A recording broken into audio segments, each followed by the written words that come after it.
আসসালামু আলাইকুম প্রিয় দর্শক, প্রথমে আমি ভিডিওটা নিয়ে কথা বলি। সবচেয়ে ভালো হতো যদি ভিডিওটা আপনাদেরকে দেখাতে পারতাম, কিন্তু আমি দেখাতে চাই না। এমনিতেও আমি ভিডিও দেখাই না, তারপরে আমি এই ভিডিওটা তো দেখাতে চাই না। কারণ যে কারণে এই ভিডিওটা নিয়ে কথা বলবো, সেই কারণে এই ভিডিওটা আরেকবার দেখানো ঠিক হবে না। ভিডিওটাতে দুটো চরিত্র, একজন হলেন আপনাদের খুবই পরিচিত মুখ, আমাদেরও পরিচিত মুখ, আমার খুব পছন্দের একটা মুখ।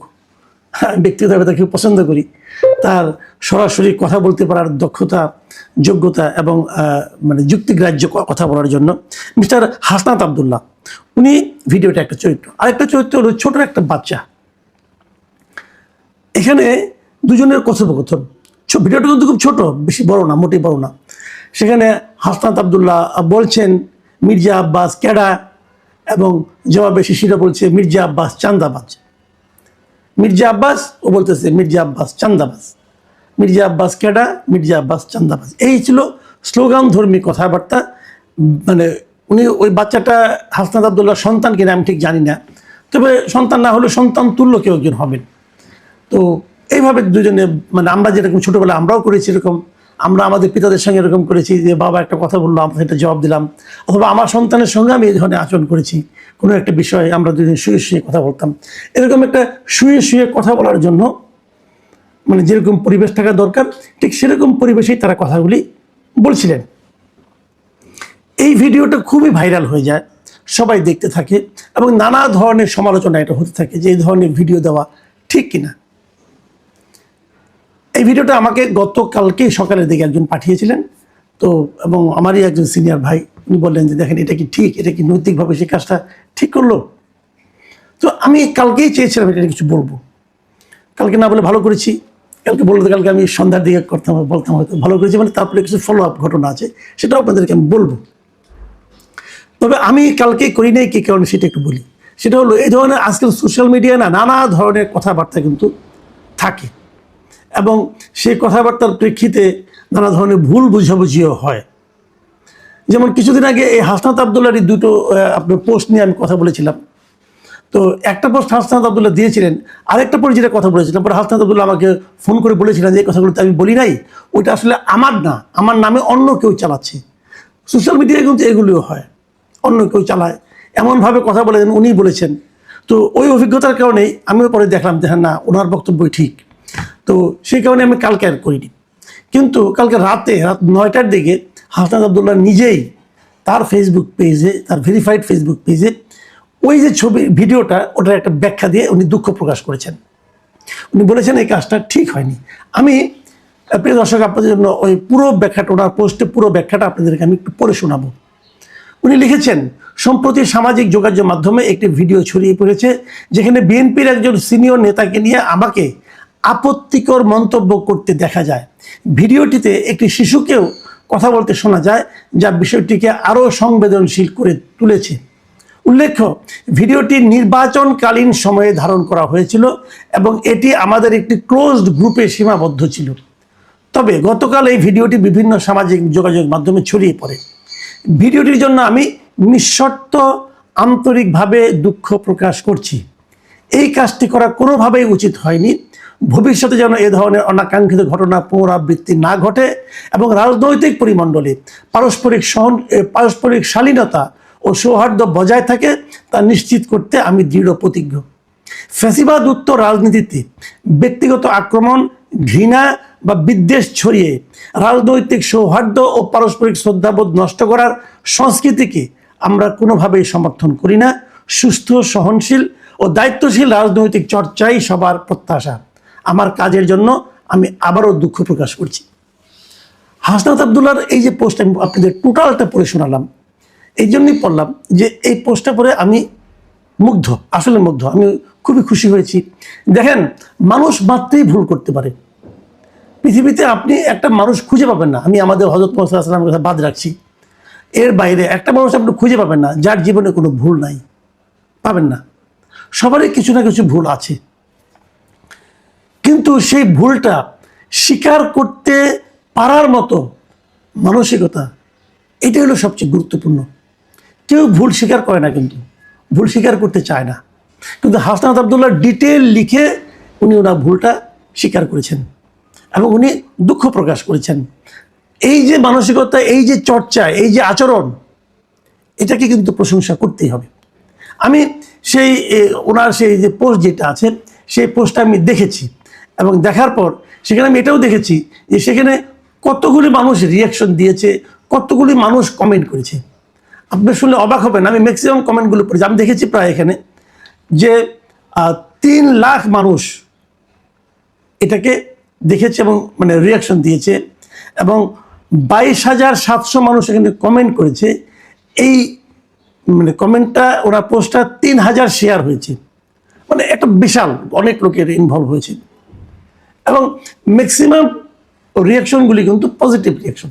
আমি কিছু কমেন্ট পড়ার চেষ্টা করেছি, সবগুলি কমেন্টে যে জিনিসটা নাকি কমন ছিল, প্রায় কমেন্টে, অধিকাংশ কমেন্টে, সেটা হলো এই যে দুঃখ প্রকাশ করে নিজের ভুলের জন্য ক্ষমা চাওয়ার যে প্রবণতাটা, যে কালচারটা, সবাই কিন্তু এটাকে প্রশংসা করেছেন এবং সবাই বলেছেন আপনি আগামী দিনেও এই চর্চাটা অব্যাহত রাখবেন। এই যে কথাটা বলছে, একজন লোক ভুল করেছে, ভুল স্বীকার করেছে, সবাই হুমড়ি খেয়ে সেখানে প্রশংসা করছে কেন? অথবা আমি বা কেন ওনার একটা ভুল স্বীকার নিয়ে একটা কন্টেন্ট করতে যাচ্ছি, সেই ব্যাখ্যাটা একটু করতে চাই। আসলে আমাদের এখানে ভুল স্বীকারের কোনো কালচার নাই। কিছুদিন আগে আমরা দেখেছি আমাদের যোগাযোগ মন্ত্রী মিস্টার রবিউল আলম রবি, শেখ রবিউল আলম রবি, উনি কিন্তু চাঁদাবাজি নিয়ে একটা কথা বলেছিলেন। উনি বলেছিলেন এটা চাঁদা এবং চাঁদা নেওয়া এবং চাঁদাবাজি নাকি এক না, আপোষে নিলে সেটা চাঁদাবাজি নয়, এরকম নানা রকম কাহিনী। এটা উনি ব্যাখ্যা দিতে, পরের দিন আবার উনি এমনভাবে কথাটা বলেছেন যে ওনাকে আবার পরের দিন ব্যাখ্যা দিতে হয়েছে এবং সেই ব্যাখ্যা কি সবার কাছে গ্রহণযোগ্য হয়েছে? আমার কাছে হয় নাই, অন্যদের কাছে কি হবে? কারণ উনি আগের দিন কি বলেছেন সেটা তো আমি নিজেই শুনেছি, ওটা তো ভিডিও এখনও আছে, উনি ব্যাখ্যা দিয়েছেন। এবং তারপরে উনি আবার দেখলাম গতকালকে আবার সেই একই কথা রিপিট করছেন। উনি আবারও বলছেন যে চাঁদাবাজির পক্ষে ওনার বক্তব্য উনি দিচ্ছেন, চাঁদার পক্ষে দিচ্ছেন বক্তব্য। এখন এই যে জিনিসটা, উনি কিন্তু ওনার এই ভুলটাকেই সত্য প্রমাণ করার জন্য উঠে পড়ে লেগেছেন। আমরা এরকম আগেও দেখেছি অনেক পলিটিক্যাল লিডার একটা কথা বলে ফেলেন, পরে বলেন কি আমার কথার ভুল ব্যাখ্যা করা হয়েছে। আর আমি ব্যাখ্যা করার কি আছে, ভিডিও চালাইছে, আপনি কি বলেছেন সেটা ভিডিও আমরা দেখেছি, তো ভিডিও যেন ব্যাখ্যা কি করলাম, ওর তো ব্যাখ্যা করার কোনো সুযোগ নাই। এরকম অনেক উদাহরণ আপনি পাবেন। এর মধ্যে আমরা অন্তর্বর্তীকালীন সরকারের সময় দেখেছি, তারপরে দেখেছি, তার আগে দেখেছি। পলিটিক্যাল লিডাররা ভুল স্বীকার করেন না। ভুল মানুষের হতে পারে এবং ভুল স্বীকার করাটাই মানবিক। যদি কেউ ভুল স্বীকার না করে তাহলে সে নিজেকে আর মানুষ মনে করে না, নিজেকে মহামানব বা আনব মনে করে অথবা ফেরেশতা মনে করে।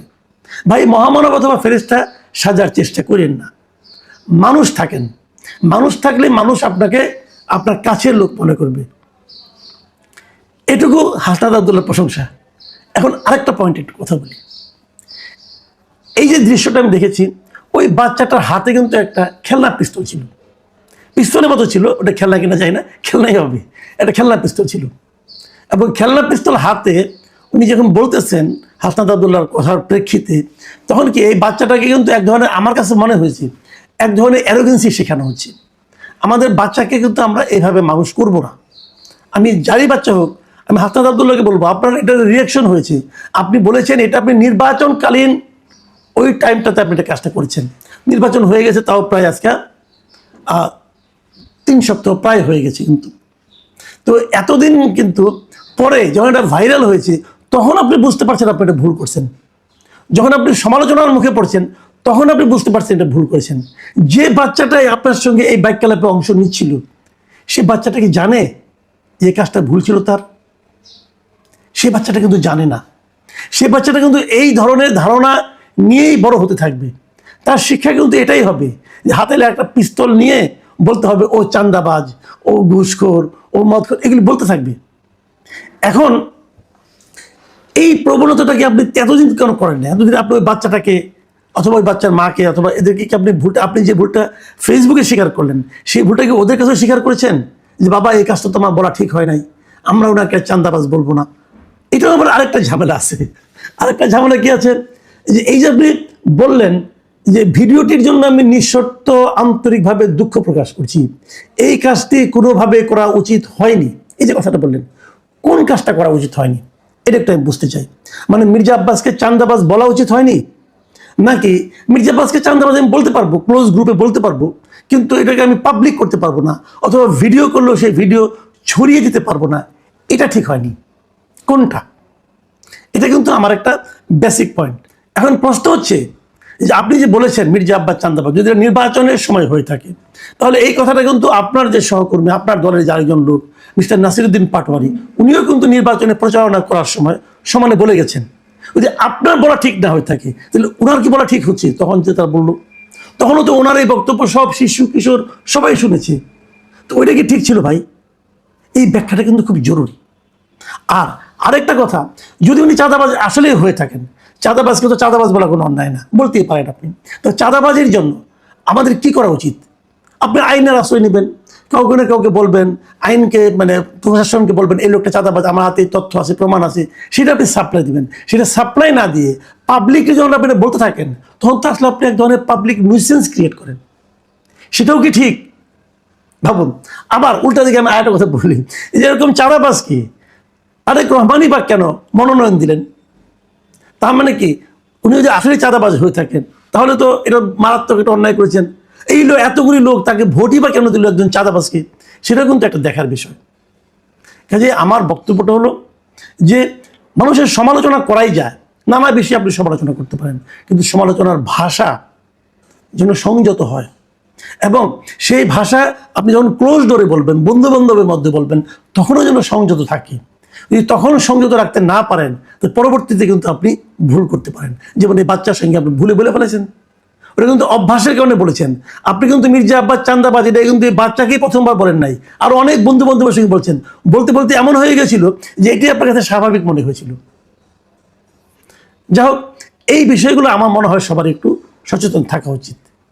আমরা চাইব কেউ চাঁদাবাজি করবেন না। যদি চাঁদাবাজি করেন, তাকে কেউ চাঁদাবাজ বলতে গেলে হাতে কিছু তথ্য প্রমাণ সহ আপনারা সংশ্লিষ্ট প্রশাসনের কাছে তথ্যগুলি দিবেন।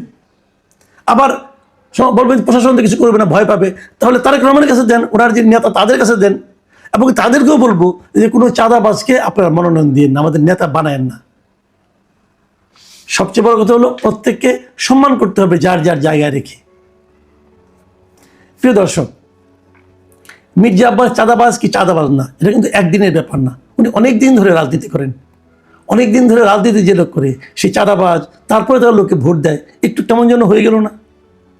একটা মানুষের অনেক রকম ভুল থাকতে পারে, যেমন হাসনাত আব্দুল্লাহর আছে, হয়তো মির্জা আব্বাসেরও আছে।